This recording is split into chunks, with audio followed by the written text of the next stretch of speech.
el que desea que estemos en esa perfecta comunión contigo. Por eso en este momento disponemos nuestra vida, nuestro corazón, nuestra mente, Señor, para escuchar tu mensaje.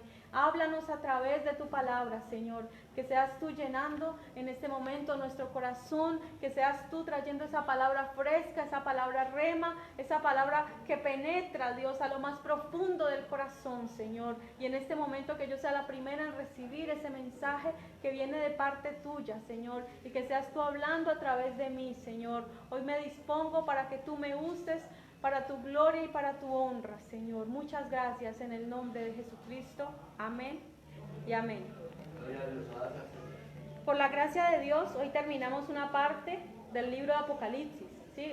Terminar con las 7 iglesias. Hoy estamos en la recta final ya, hoy es el final de una etapa en el libro de Apocalipsis también, ¿no? La Biblia dice que al apóstol Juan le habló acerca de las cosas que son, las que fueron y las que han de venir. En este momento, esta época en el Apocalipsis pertenece a la época que ya pasó, ¿sí? Históricamente, estas iglesias existieron, ya terminó, ¿sí? Pero el mensaje de las iglesias continúa hasta que la iglesia de Cristo esté en la tierra. La época de la Odisea corresponde del año 2000, comienzos del año 2000 hasta nuestros días, hasta que sea el rapto de la iglesia. Esa es la época que representa la iglesia de la Odisea. Y si bien podemos ver que no es un mensaje nada halagador, nada que como que nos levante el ánimo en cuanto a lo que estamos haciendo bien, ¿sí? Porque ahí vemos que es un mensaje bastante fuerte y que no hay nada bueno que rescatar de esta iglesia.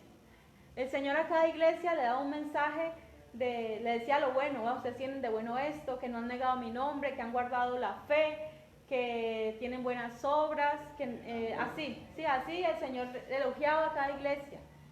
Recordemos que a Sardis tampoco hay un elogio específico para la iglesia de Sardis, sino que también el mensaje fue duro. El mensaje fue, estás muerto, aunque tienes nombre de que vives, estás muerto. Pero sin embargo, a la iglesia de Sardis hay algo poquito que rescatar de ahí, que el Señor le dice, pero tienes unos poquitos en Sardis que no han manchado sus vestiduras. La iglesia de Sardis estaba muerta, pero tenía un puñadito de hermanos que todavía estaban vivos, ¿sí? Todavía tenían la vida del Espíritu. Pero aquí en la Odisea sí, este mensaje sí es terrible porque no había nada, absolutamente nada bueno que rescatar. Bueno, hablemos un poquito de la ciudad. La palabra la Odisea significa justicia del pueblo, ese es el significado. Fue fundada por Antíoco II y él le regaló, él hizo esta ciudad y le puso por nombre la Odisea en honor a su esposa. Pero resulta que su esposa más adelante lo envenenó. Esa fue la manera que le recompensó la esposa a él por haberle dado ese nombre, imagínense. Bueno, esta ciudad estaba situada en un valle. Ya sabemos que estas partes eran valles fértiles, ¿no? Donde se daban pues muchas cosechas. En este momento crece la avena silvestre en ese territorio. Es un territorio frigio. Esta ciudad estaba muy vecina con otras 2 ciudades, Colosas y Herápolis. Estas 2 ciudades, que en la Biblia nos habla, y ahorita más adelantico vamos a mirar en qué parte nos habla de estas 2 ciudades, Colosas y Herápolis. Resulta que Hierápolis era una ciudad de termales, un lugar donde la gente le gustaba ir a bañar, a pasear, a disfrutar por sus aguas termales. Y en Colosas habían manantiales de aguas frescas, agua pura, agua fría, agua limpia. El problema de la Odisea era que no tenía un acueducto propio, o sea, no tenía una fuente propia de agua, sino que dependía de las otras 2 ciudades, de Hierápolis y de Colosas. Entonces hicieron un alcantarillado, un acueducto para transportar esas aguas, ¿sí? De Hierápolis y de Colosas. Entonces imaginemos agua caliente que tiene que viajar por ahí aproximadamente 9 kilómetros. Y llegaban, cuando ya llegaban y se unían estas 2 aguas, el agua fría y el agua caliente, ya era un agua tibia, ¿sí? O sea, era un agua que era poco servía. Pensemos por un momento si nosotros tenemos sed y nos den agua tibia. ¿sí? O sea, usted llega cansado de algún lugar, llega de subir esta loma y quiere agua fría, pero resulta que se equivocaron y hay agua tibia. ¿Usted qué hace? Uy, usted lo primero que le produce es vómito, porque ese es el propósito del agua tibia, ¿no? Cuando usted necesita vomitar, si toma agua tibia, eso como que le ayuda más a vomitar. Entonces, el Señor, vemos que aquí le habla a esta iglesia de esta manera, más adelantico lo vamos a ver. Entonces esta iglesia pues sufría por el agua, esta ciudad, perdón, sufría por el agua, porque sus aguas tal vez servían de pronto para el baño, tal vez era el único uso que le podía dar. Sufrían por el agua en esta ciudad. Era una ciudad muy rica, eso sí, ellos era una ciudad opulente, sus habitantes eran orgullosos, ¿no? En una ocasión, recordemos que todo este territorio de Turquía, esta parte, sufrían de terremotos. Estos terremotos habían destruido a Filadelfia, también a Sardis, y también destruyeron a la Odisea.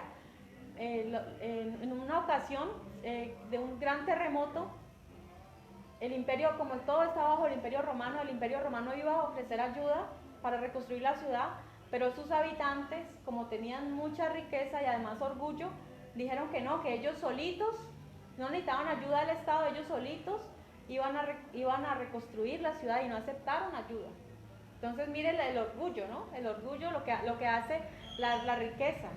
El Señor nunca habla mal de la riqueza, el Señor siempre habla es mal del orgullo, de la altivez y de la arrogancia. Eso es lo que la Biblia siempre condena. El Señor nunca dice a la gente, no, es que ser rico es malo. No, lo que es malo es el corazón, poner la confianza en las riquezas. ¿Sí? Por eso el Señor dijo que cuán difícil era que un rico entrara en el reino de los cielos. ¿Por qué? Porque ellos confían en sus riquezas. Entonces en esta ciudad eran así. Y ¿de dónde provenía tanta riqueza? Número uno, por los bancos. Ahí empezó todo lo que era la actividad bancaria. Entonces si alguien quería hacer negocios, se iban a esta ciudad de la Odisea por las operaciones bancarias, las transacciones bancarias que allí tenían.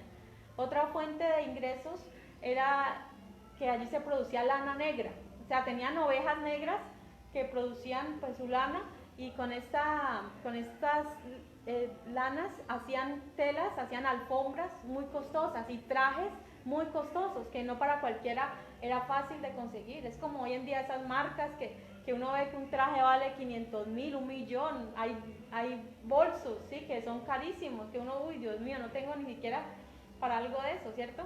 Pues en esta ciudad producían todas estas telas finas y costosas. Y la otra fuente de ingresos era que tenían una escuela de medicina, principalmente de los ojos. Tenían una clínicas oculistas, porque ellos hacían un colirio, un ungüento para los ojos, ¿sí? Les llamaban el polvo frigio, que en esos terrenos, como yo les había hablado, volcánicos, sacaban pues un polvito, se crearon un polvito y que era muy bueno para los ojos. Pero pues posteriores estudios científicos demostraron que ese polvo pues no era tan efectivo, ¿no? como ellos pensaban. Sin embargo, el que la hizo ganó mucho dinero y se hizo muy rico vendiendo algo, ¿no? ¿Cierto? Porque a veces uno puede crear algo, decir, vea, esto es bueno para tal cosa y hacerse rico con eso, pero a la final puede que sea falso, que no sirva para nada. Pues esto pasaba allí. Entonces estas eran las tres principales fuentes de riqueza de esta ciudad. Entonces, con esta pequeña introducción empezamos. Bien, dice ahora sí. Y recordemos que representa nuestra época.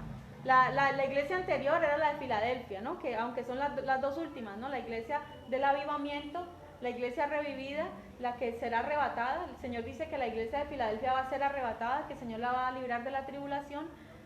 Pero esta iglesia, o la iglesia apóstata, la iglesia de la Odisea representa a la iglesia apóstata. ¿Y qué es apostasía?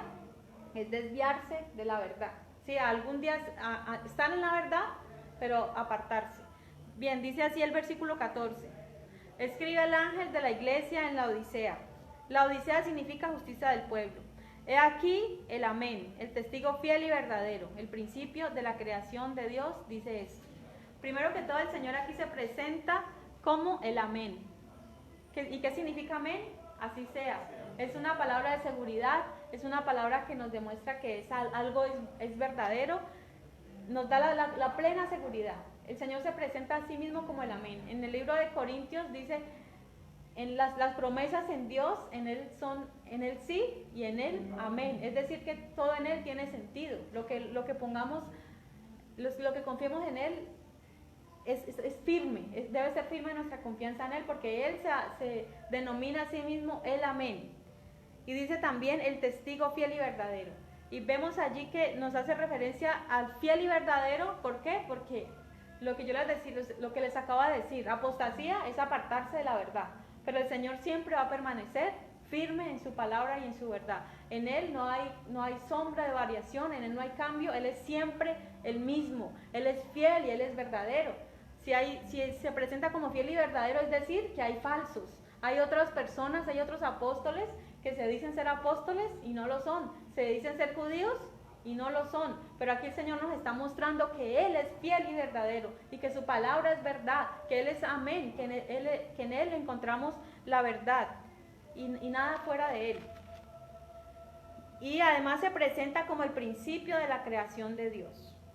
Este versículo se ha prestado para que muchos que niegan la deidad de Cristo digan, ah, sí ve, es que Él es el primer ser creado. Pero ahí no dice ahí nunca dice que Él es el primer ser creado. Los testigos de Jehová son los que dicen esto. Aquí lo que está diciendo, y vamos a ver en el libro de Colosenses, vamos a ver de qué se trata, que Él es el principio de la creación de Dios. Lo que cantamos ahorita, que en Él subsisten todas las cosas, y todas las cosas por Él fueron creadas. Y eso lo vamos a ver en Colosenses 1, 15 y 16.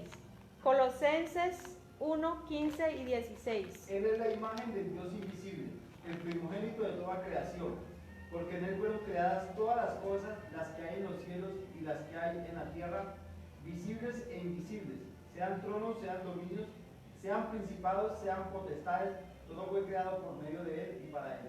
Entonces, este versículo de Colosenses nos aclara que Dios es el primogénito, que no existe nada antes de Él. Él es el principio y el fin, el alfa y la omega. Entonces, ahí no es que Jesucristo llegó un día que fue creado. No, Jesucristo es excelso sobre la creación.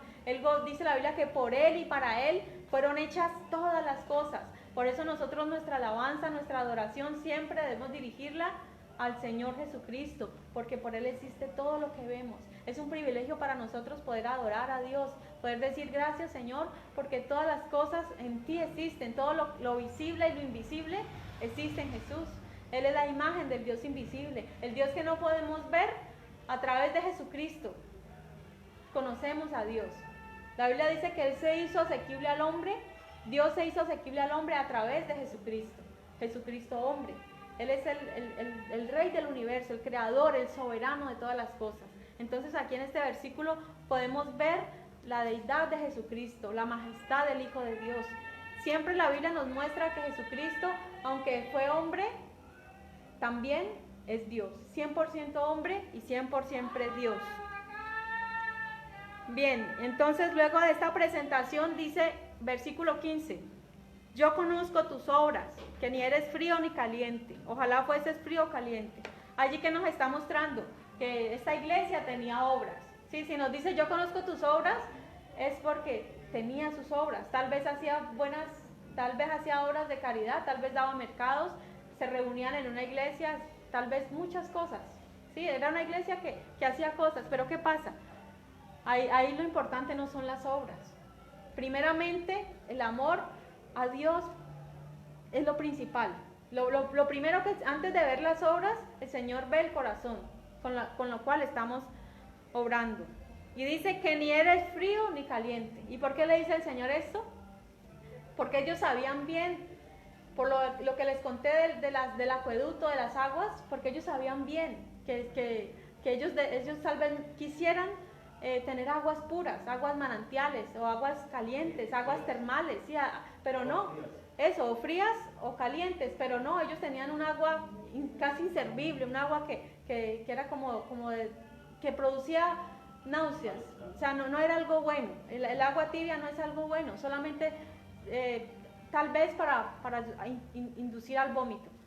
no queremos tal vez un café tibio, ¿cierto? En la mañana un café pero medio tibio. Yo creo que nadie pide un café tibio, ¿cierto? La gente siempre pide un café bien caliente, ¿cierto? Y muchas veces hay personas que van a una panadería y si les dan un café tibio, lo devuelven. No, el café bien caliente, si es posible lo ponen a hervir un momentico y lo dan, porque es bueno, el café es bueno caliente.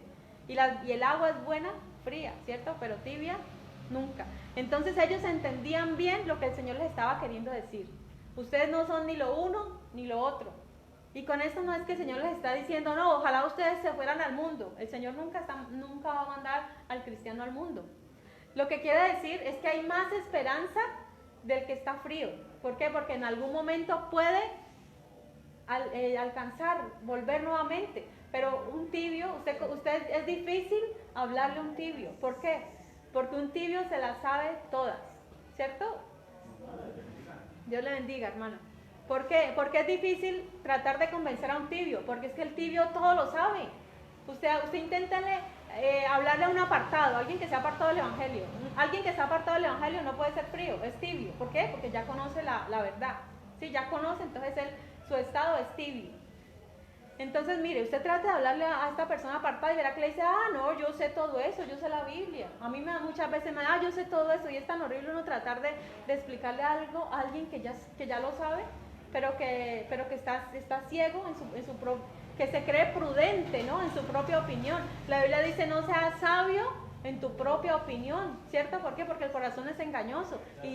Exacto, se hacen necios, dicen, no, sí, yo sé todo eso, ayunar es bueno, sí, yo sé la Biblia, si quiere pregúnteme lo que quiera. Una vez a mi esposo le dijeron, pregunte lo que quiera de la Biblia que yo le respondo, sé más hasta que usted, ¿cierto? Muchas veces nos dicen eso, pero ¿qué se gana una persona con saber mucho la Biblia si no la vive, si no la practica, ¿verdad? Lo importante es vivir, lo que yo les decía en estos días, ¿no? Una cosa es la ortodoxia de la doctrina y la ortopraxia es practicar la doctrina. De nada nos sirve tener una buena ortodoxia si no lo practicamos. Podemos tener el estudio, yo puedo haber estudiado 5 años teología y tener la mejor enseñanza y decirles, vea, esto es así, esto significa esto, y hablarle la palabra al derecho y al revés, pero si yo no la vivo, eso no me va a servir de nada, eso no me abre las puertas de los cielos. Bien, entonces aquí vemos que el Señor les dijo, o si fueras, es mejor que fueras frío, o sea, que usted reconociera que necesita de Dios, o que fuera caliente. ¿Quién es el caliente? Como la iglesia de Filadelfia, lo vimos hace 8 días, esa iglesia que estaba ferviente, que es que había amor entre ellos, existía eso, pero aquí en esta iglesia era como un club, o sea, se reunían, tenían tal vez toda su música, tenían todo lo mejor, los lujos, un buen parqueadero, cada hermano tenía su buen carro, iban bien vestidos a la iglesia, eso sí, daban su diezmo, eran como los fariseos, vea, aquí estoy todos, vea, aquí yo estoy dando aquí, y tal vez todo ese orgullo lo mostraban. ¿Y qué pasa?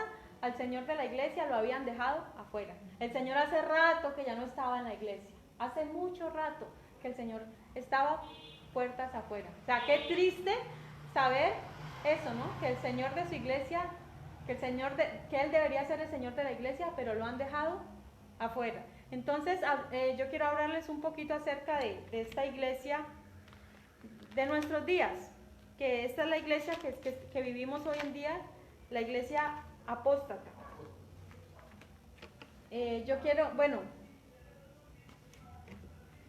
Disculpen un momentito.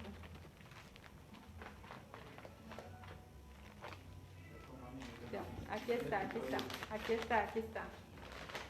Aquí tengo. Bueno, yo voy a nombrarle características de falsos maestros y falsas iglesias.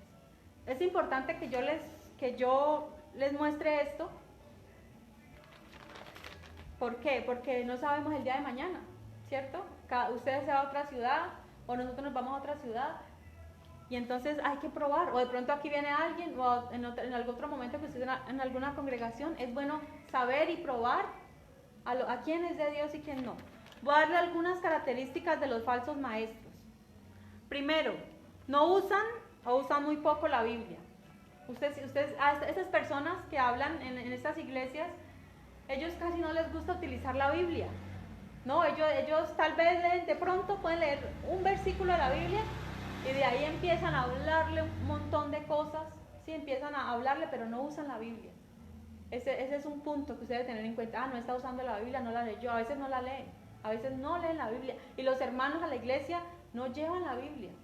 Es triste eso, porque entonces ellos, ¿a quién van a escuchar? A un hombre. No van a escuchar lo que dice la Biblia, sino que, exacto, van a escuchar, van a cualquier evento, menos a una iglesia. Recordemos que a la iglesia siempre traemos la Biblia. ¿Por qué? Porque allí la leemos y lo que yo les estoy diciendo debe estar respaldado en la Biblia, o si no, no sirve, porque no vale que yo venga a hablarles un montón de cosas acá, es que ya habla bonito, pero si no es palabra de Dios, ¿de qué sirve? Es una palabra vacía, es una palabra que no tiene fundamento. Una cosa es ser un conferencista, un orador, y otra cosa es ser un predicador de la palabra. Entonces estas personas, miren, es una realidad que muchos pastores no son pastores realmente. Un profesor, cuando yo estaba en la universidad, me dijo, mire, yo tuve un amigo que él dijo, mire, eso de montar iglesias es bueno y es un buen negocio, y yo aprendí, o sea, no es pastor realmente, yo aprendí toda la Biblia, lo que había que aprender, y yo les hablo, pero realmente es para robarles dinero, pero él no es pastor, no es ni siquiera cristiano, es simplemente algún engañador, un engañador que aprende la Biblia para así hablarle a la gente y tienen buena palabra, digámoslo así, captan la atención de la gente y la gente se deja engañar y seducir. ¿Pero por qué? Porque no tienen la palabra, porque no les falta discernimiento. Acordémonos que la iglesia de Éfeso tenía discernimiento y todos los que se decían que eran apóstoles, ella los probaba. ¿Pero por qué? ¿Por qué hacían esto? Porque ellos tenían la palabra y siempre iban y buscaban. Esta era la iglesia de Éfeso. Entonces, otra característica, la primera, no usan o usan muy poco la Biblia. Otra, piden dinero para lanzar una palabra. Yo he estado en iglesias donde antes de ellos dicen, tengo una perla, aquí les voy a mandar una perla. Entonces, antes de yo poder lanzar esto tiene un costo, esto tiene un valor. Traigan la ofrenda, que esto merece que ustedes den ofrenda. Y por la radio, por la emisora cristiana, lo he escuchado. Un pastor iba a anunciar una palabra y pidió una ofrenda a las personas que estaban allí. O sea, siempre que usted escuche eso, que antes de que me den una palabra, ya traigan la ofrenda, ustedes digan, esto no es de Dios. Es verdad que dice el enlace que rápidamente corran las primeras 10 personas que llamen, vamos a dar una palabra, una bendición, a desatar la profecía. Hay promesas, o sea, estos falsos prometen cosas a cambio del dinero rápido, o sea, que usted entre más rápido lo haga, mejor. Sino antes de que cambie de idea, traiga la plata. Entonces tenga en cuenta esto. Nunca la palabra de Dios, nunca, ¿qué tal Jesucristo? Vea, les voy a dar las bienaventuranzas, pero primero traigan imaginemos eso, o sea, ¿tiene sentido? No. Que el Señor Jesús hubiera hecho eso? ¿Y por qué los falsos de hoy en día lo hacen? Entonces, abramos los ojos. Nosotros siempre necesitamos de alguien que nos abra los ojos, porque nosotros lo necesitamos. Nosotros simplemente íbamos a una iglesia y decíamos, esto como que no es de Dios, pero bueno, ahí encontramos un predicador que nos ayudó a decir, esto no es de Dios, porque a veces le pone miedo a uno. No, es que no hable mal del ungido, porque es que él es el ungido. Pero resulta que ese ungido hace rato apostató de la fe y está hablando cosas que no son la Biblia, la palabra. Y por culpa de ellos, hoy en día el evangelio es blasfemado. Mucha gente no quiere convertirse a Cristo porque hay muchos falsos que roban a la gente, que lo más importante para estos pastores es la plata, es el dinero. Entonces la gente está aburrida ya de que les quiten la lana, les quiten la plata y dicen, y entonces hablan mal del evangelio. No, yo a la iglesia no, hijos pastores, yo no sé cuántas y todo eso. ¿Por qué? Pero es por culpa de estos mismos falsos y de la gente obviamente que no tiene fundamento en la palabra de Dios. Otra característica es que hablan mucho sobre el reino. ¿Sí? Ellos dicen, usted sí es cristiano de reino, es que los hijos del reino tenemos que vestir así finos, tener carros, o si no, no pertenecemos al reino. El reino de Dios llegó cuando Jesucristo vino. El reino de Dios es el evangelio mismo. El reino de Dios no quiere decir riquezas, ¿sí? No, eso no es el significado. El reino de Dios no está en plenitud todavía, no, llegó en parte, cuando Jesucristo vino en parte, pero todavía no está su reino en el mundo. Acordémonos de una cosa, que la Biblia dice que Satanás es el Dios de este mundo, él es el que gobierna. El reino de Dios no está en plenitud. El reino de Dios es el evangelio mismo y la palabra. Nunca se refiere a algo, a riqueza económica. Y a nosotros de eso nos quieren hacer creer, es que si usted es del reino, usted vista así bien elegante, vista bien, usted no vista con esas blusas de 20,000 pesos. Una vez un predicador dijo eso, a mí me dolió tanto, que yo dijera, uy, pero ¿cómo se le ocurre hablar de eso? Que una blusa de 20,000, ¿qué clase de tela es? Él dijo, yo pensaba, yo decía, uy, no, esto no es de Dios. Porque el Señor Jesucristo nunca vino a predicar eso, nunca vino a predicar que las riquezas imagínense, entonces solamente los ricos pudieran ir al cielo, y nosotros entonces, nosotros somos salvos pero por la gracia de Dios, no por las riquezas. Entonces otro punto es que ellos siempre profetizan tiempos mejores. Los falsos siempre te van a decir, este año es el año de la bendición, este es el año de la victoria, este es tu año, hermano, decláralo que este es el mejor año. Y muchos predicadores en el 2019 predicaron eso, dijeron, este es el año de tu bendición, este es el año de que tú vas a prosperar. ¿Y qué pasó? Y al mundo, el mundo entero, vemos que es un año difícil, es para el mundo entero y para la economía mundial es un año difícil. Entonces estos falsos siempre van a profetizar tiempos mejores. ¿Y qué nos dice la Biblia? O sea, no le quiero decir que todo sea trágico, no. Lo que le quiero decir es que la Biblia, lo que viene para la humanidad no es bueno. Porque entonces, ¿cómo va a venir el Señor si el Señor dijo, mire, vendrán pestes, vendrán hambres, vendrán terremotos? O sea, seamos conscientes de que estamos en los últimos tiempos y lo que viene no es lluvia de bendiciones, no es lluvia de oro, no va a llover oro al pueblo. No, lo que viene es escasez, lo que viene es angustia a la gente, nuevas enfermedades, nuevas epidemias. Eso es lo que viene y para eso tenemos que estar preparados. Lo que el Señor sí promete a nosotros como su iglesia es sacarnos, librarnos de todo eso, guardarnos en medio de todo lo que venga antes del arrebatamiento. Pero nunca debemos de pensar en construir cosas grandes aquí, pensar en eso, ¿no? Porque hoy en día las grandes iglesias quieren construir un templo que tenga mucho valor. Y mire, les comento algo, en estos días, en estos tiempos, estos meses atrás, muchos de estos falsos han pedido dinero para construir sus grandes templos. ¿Con qué propósito? Con el propósito de que llegue más gente, porque más gente es más plata para ellos. Sí, entonces hacen estos templos lujosos y han endeudado, han hecho que los hermanos se endeuden con el banco. Y como los hermanos en estos tiempos no han tenido trabajo, les han hipotecado casas a los hermanos. ¿Y qué pasa con estos falsos? Se han volado, se vuelan, o sea, ya el Señor los desenmascara y ya dejan a un lado. Entonces imaginemos esto, qué difícil para las ovejas, saber que un falso, un lobo rapaz los engañó, les quitó a muchos cristianos, les han quitado todo, les han quitado la casa, les han quitado el carro, les han quitado todo. ¿Por qué? Porque estas personas no escudriñan bien la palabra. Entonces mire, pensemos en esto, ¿sí? Meditemos en esto. Si alguna vez usted está en una iglesia y cualquiera de estos puntos le están nombrando, le dice, hermano, présteme su escritura, yo la hipoteco para la iglesia. No, hermanos, nunca haga eso. Nunca haga eso, porque el Señor Jesucristo no vino a despojarnos. El Señor no nos está pidiendo que demos todo, no. O sea, el Señor pide todo de nuestro corazón, sí, pero no quiere decir que a un pastor, a un falso, le tengamos que dar nuestro dinero.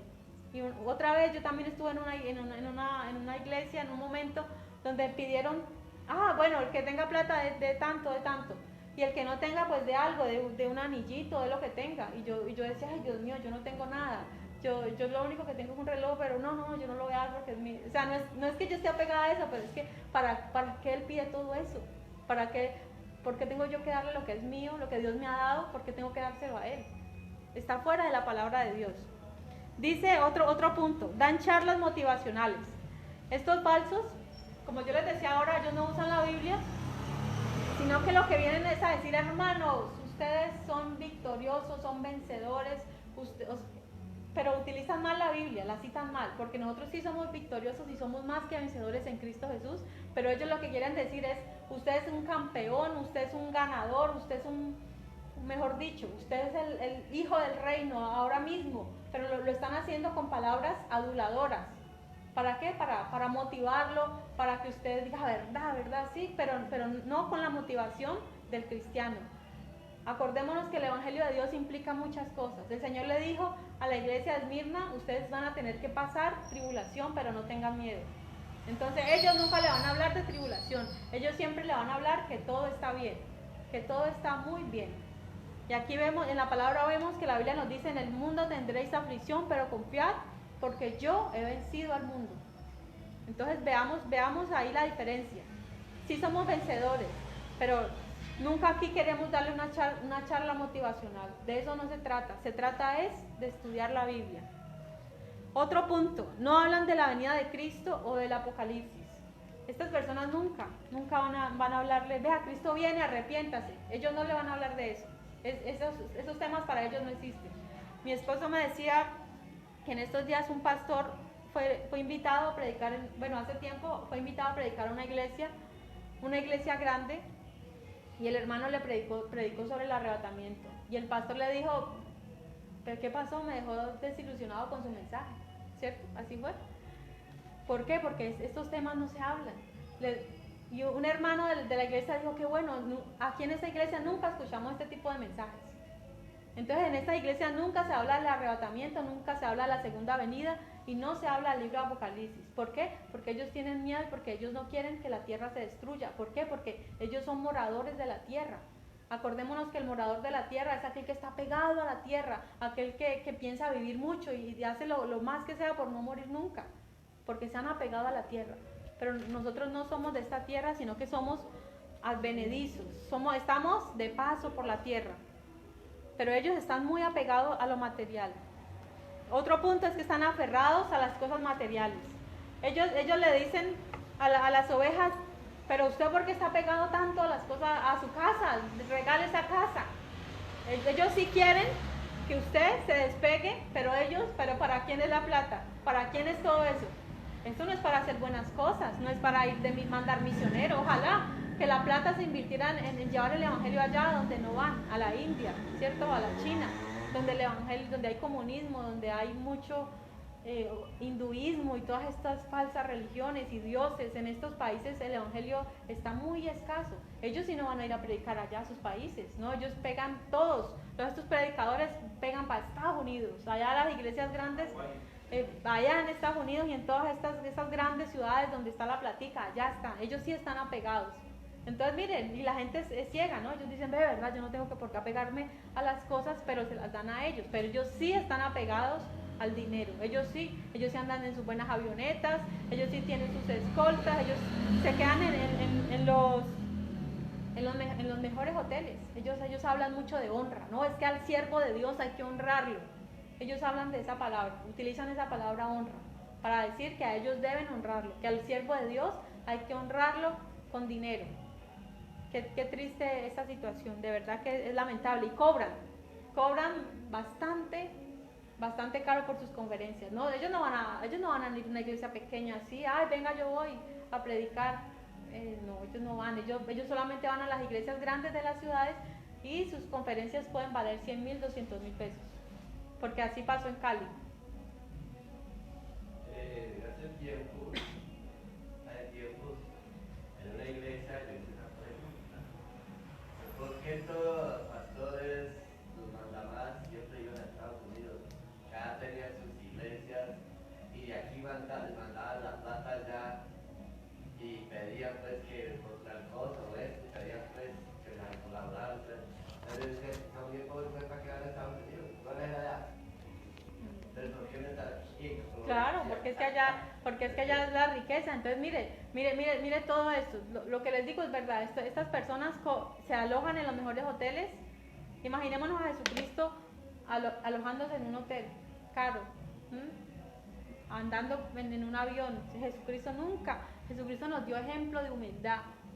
Por eso Jesucristo es digno, debemos siempre poner nuestra mirada en Jesucristo. Y el último punto, dicen cosas sin sentido o se burlan de las cosas santas. Estos falsos predicadores hablan unas barbaridades que yo no me atrevo a decirlas aquí. Algunas de las cosas que ellos han dicho. Hablan barbaridades, hablan mal de la sangre de Cristo, hablan cosas que...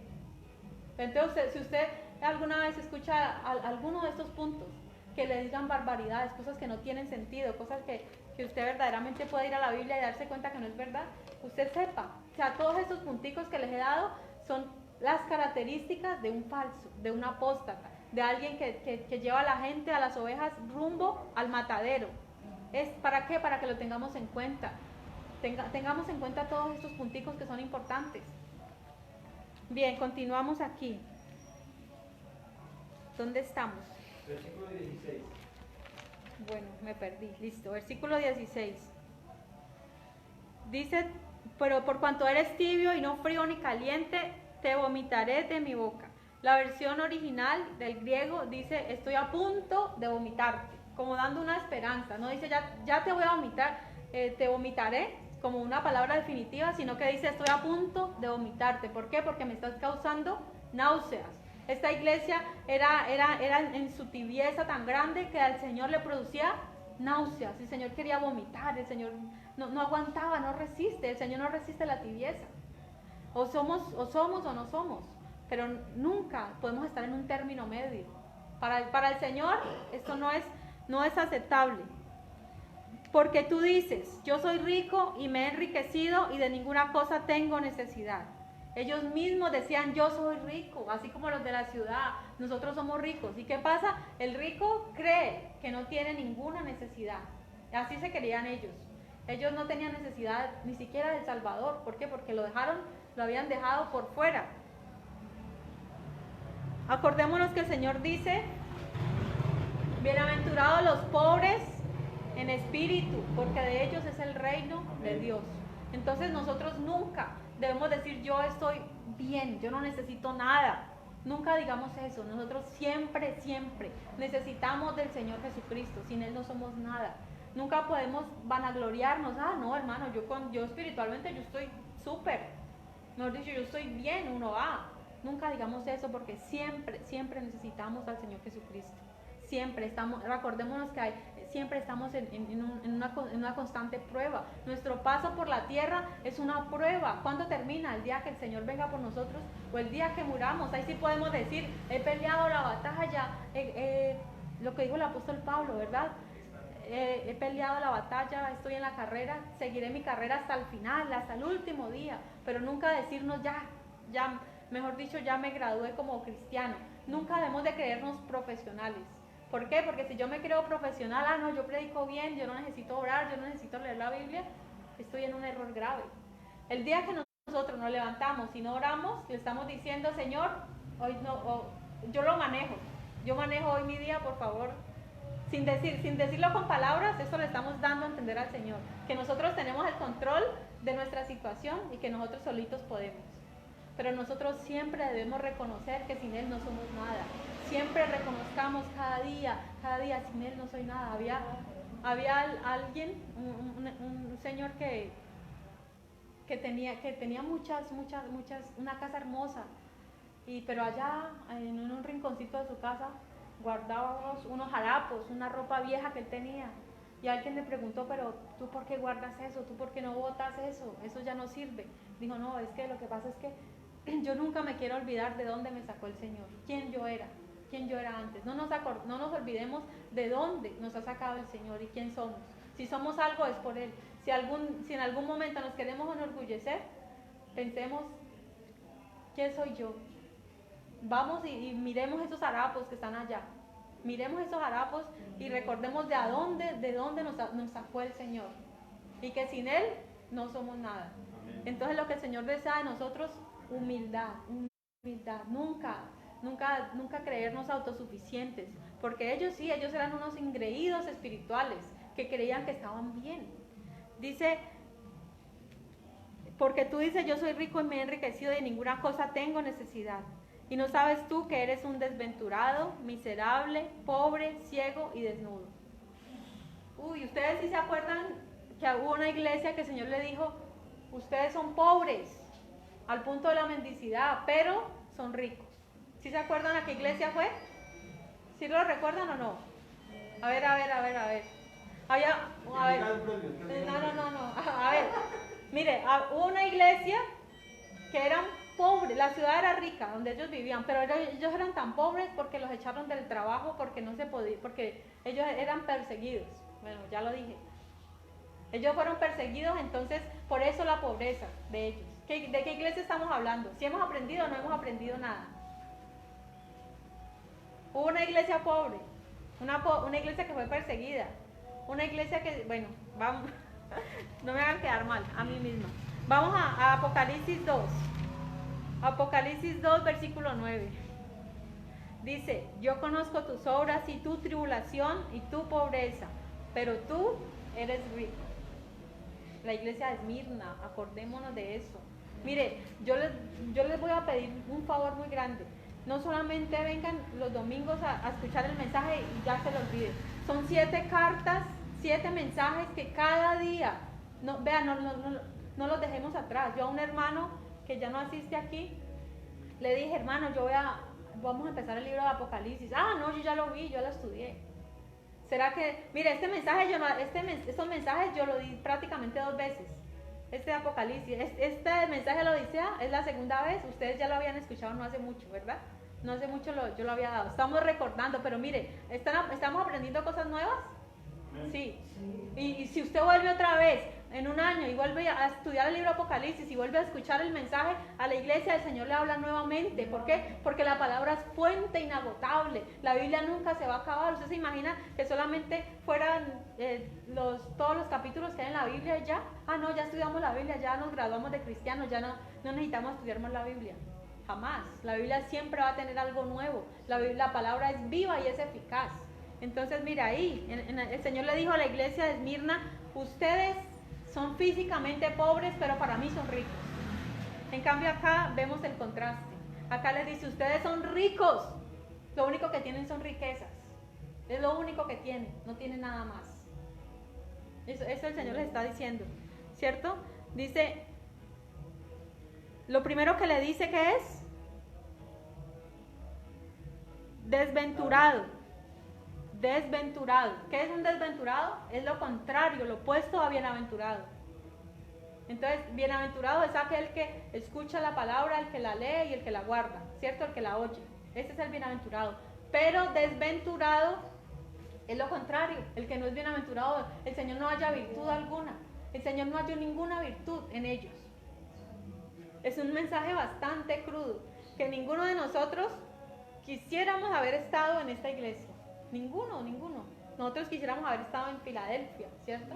En Filadelfia, en la anterior, pero mire, el Señor nos está hablando, ¿por qué? Porque esto es para todos los tiempos. Aunque representa una época en la iglesia, es para todos nosotros. A ver, mirémonos, examinémonos. La palabra de Dios dice es como un espejo. A ver en qué parte yo me veo reflejado. En cuál de las iglesias usted y yo estamos reflejados. Y otro puntico, el Señor no solamente nos va a juzgar individualmente. Sí, el juicio. Pero también tiene una cosa del Señor tan especial aquí, ¿no? Mire que todo lo que les dice primero, pero en el 18 que les dice, le está dando una oportunidad también a ellos, porque dice, por tanto yo te aconsejo que de mí compres oro refinado en fuego para que seas rico y vestiduras blancas para vestirte y que no se descubra la verdad de la vergüenza de tu desnudez, tus ojos con polillo para que vean. Entonces así él está también mostrando su amor a esa iglesia, a pesar de esto. Claro, ya vamos para allá. Sí. Ya vamos para allá. Dice, a ver, ¿dónde estábamos? Desventurado. Entonces, mire, el Señor nos va a juzgar individualmente, pero también colectivamente. El Señor nos va a juzgar también como grupo. No podemos decir, solo a mí, sí. El juicio es cada uno, pero el Señor también, aquí a las iglesias les habló como un grupo. A los fariseos les habló como grupo. Le dijo, ustedes son tal cosa. Entonces, mire, el aporte que nosotros debemos hacer a la iglesia. El Señor el Señor también nos va a decir a ustedes como iglesia, a ustedes como grupo, a ustedes como pastores, a ustedes como ovejas, si contribuyeron en la iglesia, si amaban al Señor como grupo, porque aquí a todos, el Señor le está hablando a todos, o sea, aquí todos eran tibios, aquí no había ni uno solo que rescatar. El único grupito bueno que veíamos era el de Sardis, ¿no? Que había un grupito pequeñito que andaban en vestiduras blancas. Entonces dice, desventurado, miserable. Uy, un miserable es peor que un pobre. O sea, para Dios ellos eran bastante, o sea, y también miserable también es aquel que aunque tiene, no da, ¿cierto? También es hasta tan miserable porque, mejor dicho, aunque tiene, no da nada, no les gusta dar nada. Se mueren por algo poco. Mira, hay gente tan tacaña que puede tener mucho y por un detallito se pelean bastante. Yo he visto personas en supermercados que van y hacen reclamos por una bobadita y ellos no les falta nada. Pero uno dice, uy no, qué terrible. Dice pobre, ciego y desnudo. Entonces eran pobres, eran miserables, pero además eran ciegos. ¿Y por qué el Señor por qué les habla el Señor de ceguera?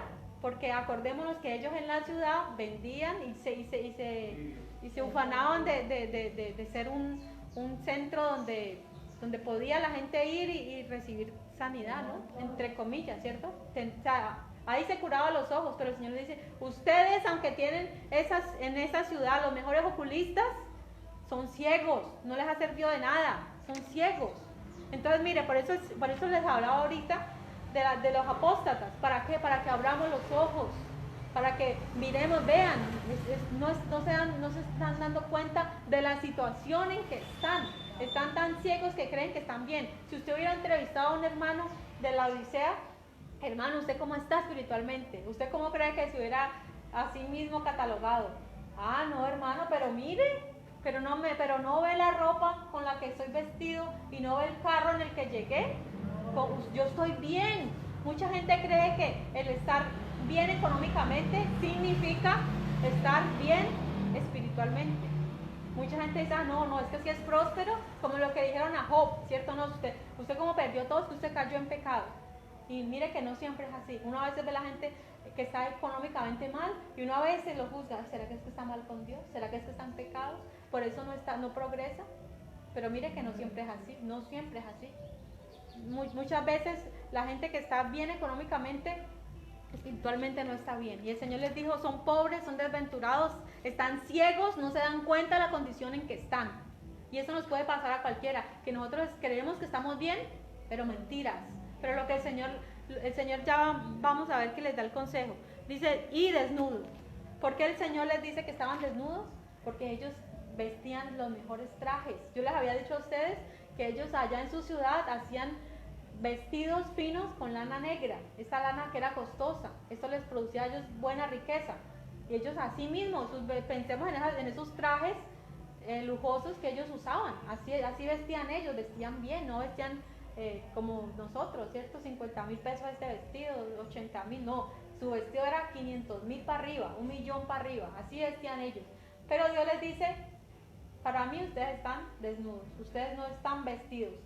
Entonces, qué triste eso, ¿no? Que uno esté vestido bien físicamente, pero espiritualmente esté desnudo.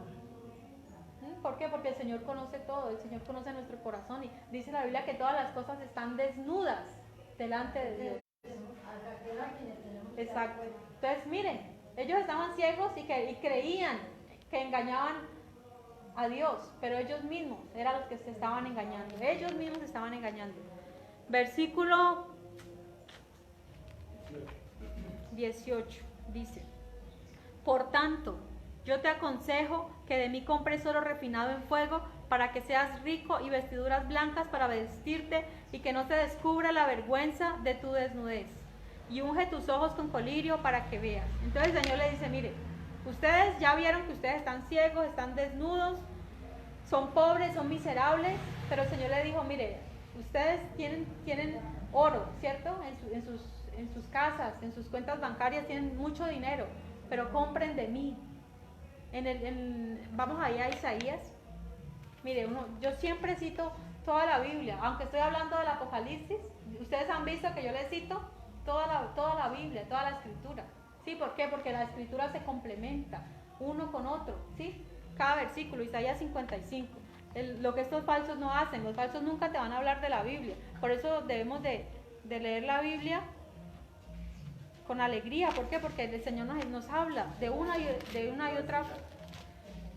Se los va a leer. Isaías 55:1 dice: a todos los sedientos, venid a las aguas, y los que no tienen dinero, venid, comprad y comed. Venid, comprad sin dinero y sin precio vino y leche. Bien, entonces ahí que nos está diciendo el Señor, que lo que el Señor les está diciendo, vengan y compren, pero no quiere decir que se pague con dinero.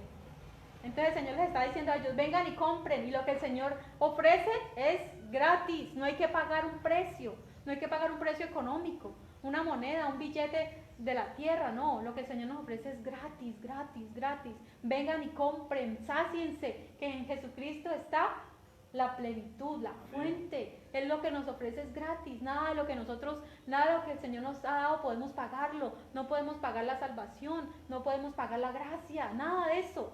No podemos pagar el aire que respiramos, todo es por gracia. La Biblia dice, vengan a todos los sedientos. Pero, ¿cuál es la condición? Estar sediento, reconocer que hay una sed. La Biblia dice, bienaventurados el que tiene hambre y sed de justicia, porque ellos serán saciados. Estas personas no creían que tenían necesidad, ellos estaban llenos, su vientre estaba lleno, sus banquetes, imaginemos todo lo que los lujos que ellos podían darse, lujos verdaderamente, no eran cualquier persona, ellos eran ricos de verdad, pero la Biblia dice que esas riquezas no pueden impresionar al Señor, no podemos impresionar a Dios con nada físico. ¿Por qué? Porque la Biblia dice, de Jehová es la tierra y su plenitud. Entonces, ¿podemos impresionar a Dios con nuestro dinero? Nunca. Pero los predicadores falsos, y volviendo a ellos, nos dicen una vez le escuché esto, impresione a Dios con su ofrenda, que Dios se sorprenda de su ofrenda. Uy, Dios mío, y así predican ellos. Dice, el Señor le aconseja que compren oro refinado en fuego, oro del verdadero, no cualquier oro, para que seas rico, vea las riquezas, y vestiduras blancas para vestirte. Entonces, en oposición a esos trajes costosos y de lana negra, blanca, lo que el Señor quiere es pureza de corazón. No es que nuestras vestiduras estén blancas, o sea, nuestro corazón esté limpio. Eso es lo que el Señor quiere de nosotros.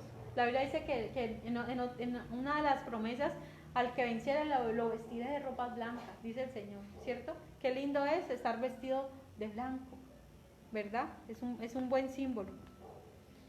Dice, y que no se descubra la vergüenza de tu desnudez. Para los judíos y para estos del Medio Oriente, estar desnudo era la peor vergüenza.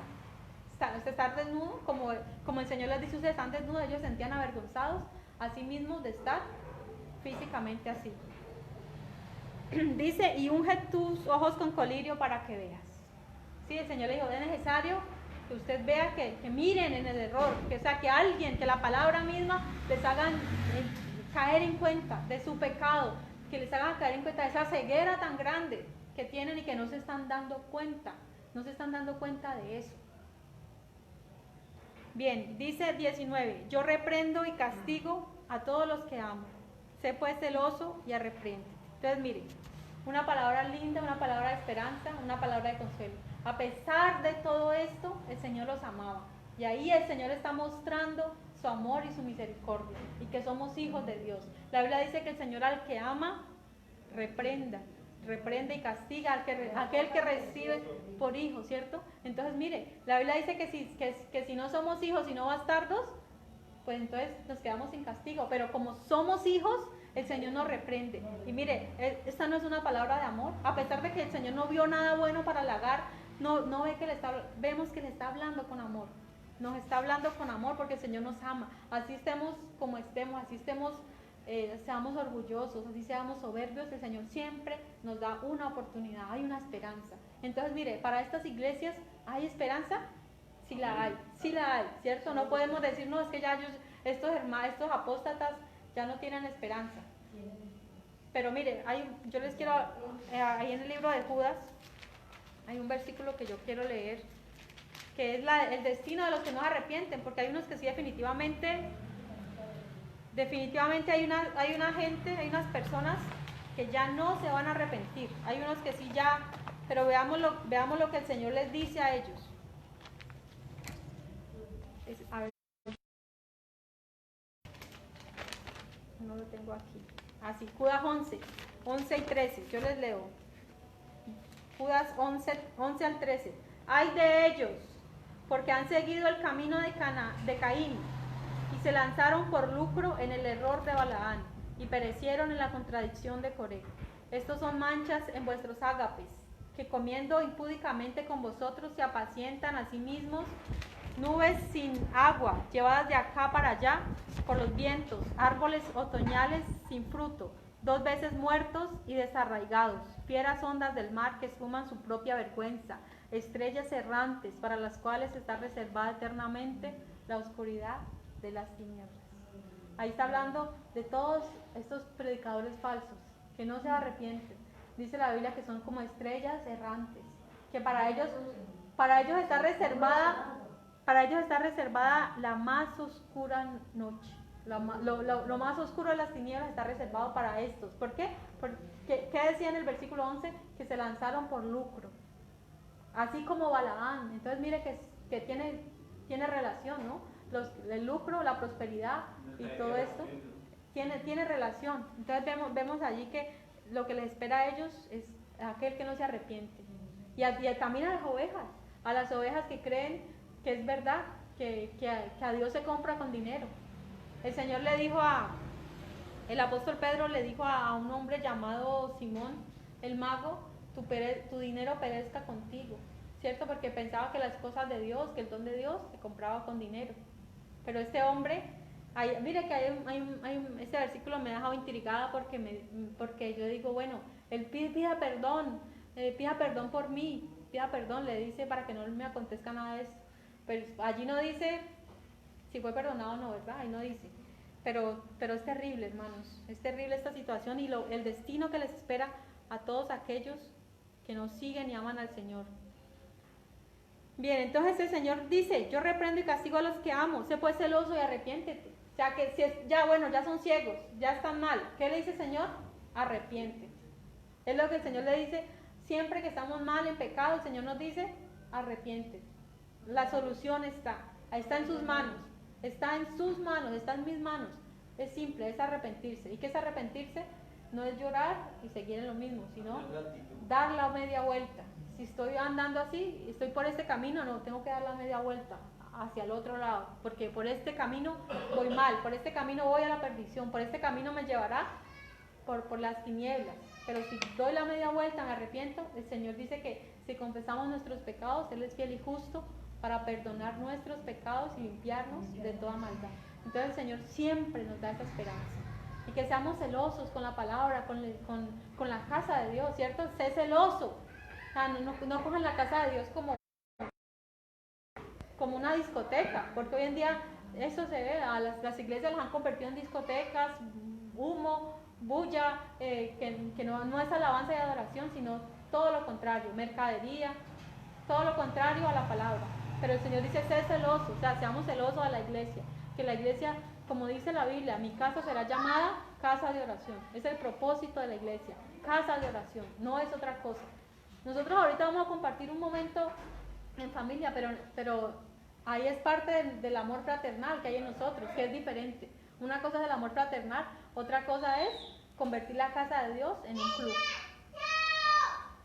Bien, dice versículo 20, he aquí yo estoy a la puerta y llamo. Si alguno oye mi voz y abre la puerta, entraré a él, cenaré con él y él conmigo. Bien, o sea, aquí es un versículo que es triste porque aquí nos está mostrando que el Señor ya estaba afuera. O sea, el Señor hace rato se había ido y estaba afuera. Pero el Señor, ahorita por eso lo cantamos precisamente hoy. He aquí yo estoy a tu puerta hoy. La alabanza que cantamos tiene relación, ¿cierto? Porque el Señor está tocando. Y el Señor no le está tocando a los inconversos, no. El Señor le está tocando a su iglesia. Sí, porque nosotros nunca utilicemos este versículo para evangelizar, porque quien toca el corazón y quien mueve el arrepentimiento es el Espíritu Santo. pero la iglesia es la que tiene que voluntariamente abrir la puerta del corazón.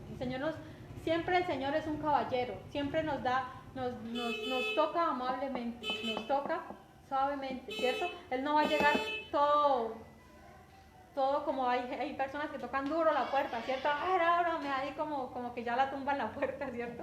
No, el Señor está tocando muy amablemente. Pensemos en el Señor Jesucristo. ¿Cómo toca Él a la puerta de nuestro corazón? Él nos dice de una manera muy amable: he aquí, yo estoy tocando a la puerta de tu corazón. Y dice, si alguno oye mi voz, quiere decir que Él no va a tocar fuerte.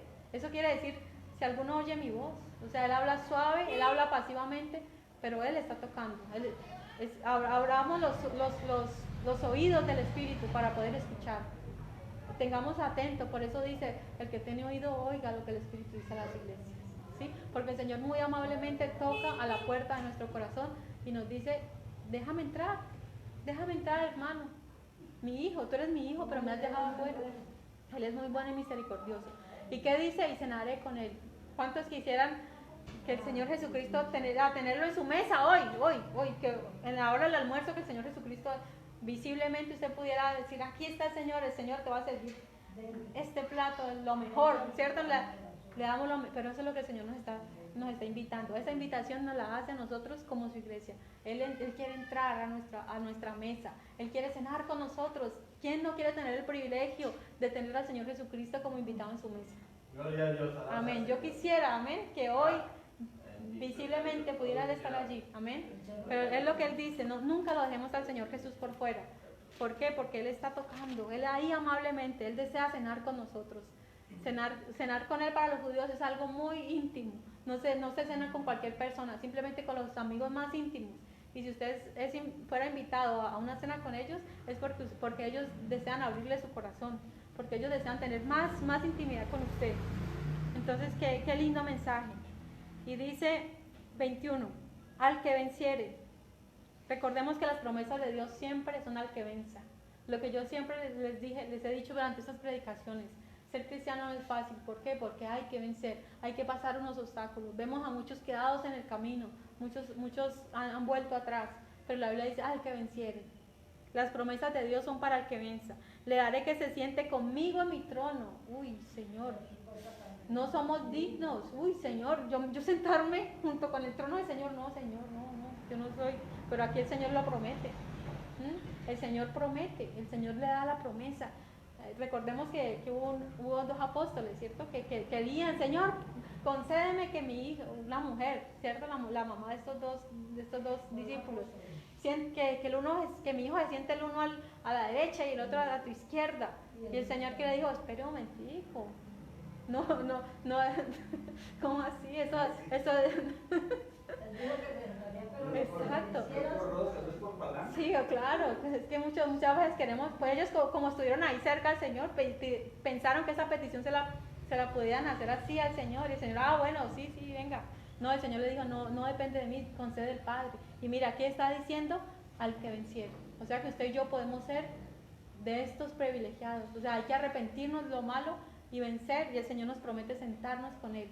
La Biblia dice que en estos momentos estamos sentados en los lugares celestiales con Cristo. Ya estamos, en este momento estamos sentados en los lugares celestiales con Cristo Jesús. Gloria a Dios, alabado sea el Señor. Pero la promesa es que nos sentamos ahí al ladito de Él. Uy, Dios mío, qué privilegio tan grande. No merecemos, ¿por qué? Porque no somos nada. Dice, así como yo he vencido y me he sentado con mi Padre en su trono. Entonces el Señor ya está, el Señor venció. Mire, al Señor Jesucristo le tocó vencer todo eso, aún la muerte. Acordémonos que el Señor Jesucristo no fue, antes de Él morir, antes de Él ir a la cruz, Él estaba afectado, Él no estaba bien, digamos, uy sí Señor, y danzaba, no, el Señor estaba orando, dice que su sudor era como grandes gotas de sangre, su angustia, estaba en angustia. Si el Señor padeció angustia, nosotros también tenemos que padecer esa angustia. Pero mire, el Señor venció todo eso, venció la muerte. Porque de pronto en cualquier momento nos toca morir, no podemos decir, no, es que yo soy muy joven, no. En cualquier momento el Señor nos puede llamar a cuenta, ¿cierto? Pero así como Jesucristo venció, venció el miedo, venció el temor y finalmente fue a la cruz por amor a nosotros. Nosotros también, el Señor nos da la fortaleza, exacto, el Señor nos da la fortaleza. Bien, y dice el que tiene oído, oiga lo que el Espíritu dice a las iglesias.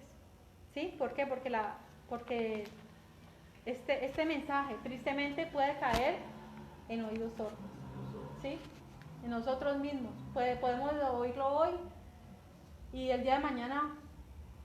Hermanos, ¿qué predicamos dentro de un mes? Hermanos, ¿cuál fue la predicación de un domingo allá? ¿Cuál fue el mensaje de la última iglesia? Bueno, Uy, hermano, yo como que escuché algo por allá, pero no, hermano, yo no me acuerdo de nada, yo sí me olvidé. O que yo le pregunte sobre qué es la Odisea o sobre esta iglesia y usted, vea, tengo la mente en blanco, ya me olvidó totalmente. Lo que el Señor desea, hermanos amados, es que pongamos por obra la palabra. Perdón por lo que acaban ustedes de hablar.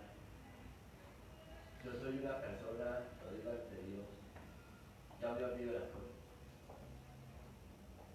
No puedo decirle a ustedes, yo me acuerdo de todo, yo me olvido.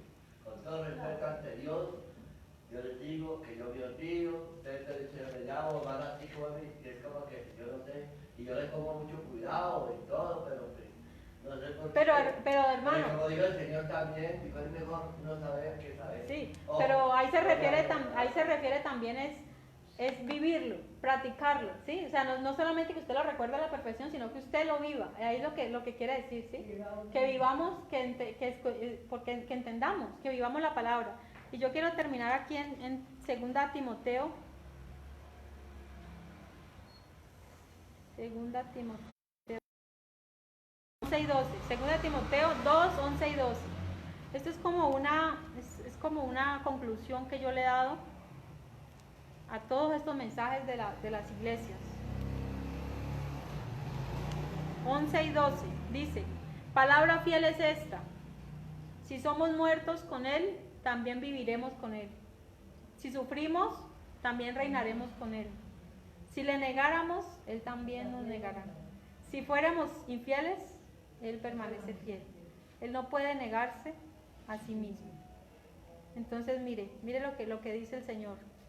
Si morimos con Él, viviremos con Él. Amén. No le neguemos nunca neguemos la palabra, nunca neguemos estas palabras que hemos escuchado. ¿Sí? Nunca neguemos la palabra de Dios. La palabra de Dios es para nosotros. El Señor nos manda a ser calientes. ¿Sí? El Señor no quiere que seamos fríos, no, el Señor quiere que estemos calientes. ¿Y cómo se enfría alguien? Apartándose, ¿cierto? Si estamos en el fuego y apartamos un tizón de ahí, ¿cierto? Un pedazo de madera, pues solito se va apagando hasta que ya no da más. Pero si estamos juntos, si estamos en el Espíritu, permaneceremos calientes. Eso es lo que el Señor desea, que estemos avivados en el Espíritu. Nunca dejar morir la llama, siempre viviendo la palabra. Si estamos en el Espíritu, vivamos en el Espíritu, dice la palabra. Entonces la Biblia dice que si vencemos, reinaremos con Él. Entonces vamos, bueno, a ver un resumen así rapidito de las 7 iglesias. La primera iglesia, la iglesia de Éfeso. Esta iglesia tenía buenas obras.